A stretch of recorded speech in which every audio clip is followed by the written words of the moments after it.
Board under the guidance of DIG Traffic Police Abdul Karim, District Traffic Officer Wari Malik Nasir Malika, Sub-Inspector Imran distributed pamphlets regarding prevention of accidents and prevention of smog, and actions were taken against overloaders. Police operations in the month of September. FIRs under Section 279 of the Penal Code were registered against 78 vehicles. Base route permits were cancelled. 13 driving licenses were suspended. About 6,000 chalans were made. While at the lorry base, District Traffic Officer Wari Malik Nasir held a meeting with the owners of the base. In addition, District Traffic Officer Wari Malik Nasir called City Press Club registered Vice Chairman M. Ashraf Bhatti, Sheikh Farouk and Jamil Bhatti.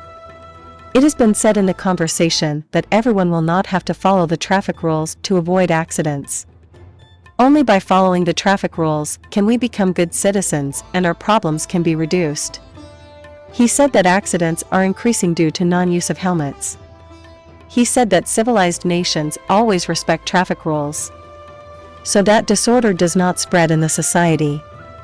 He instructed the parents not to allow their young children to drive. He said that indiscriminate action is being taken against those who violate traffic rules.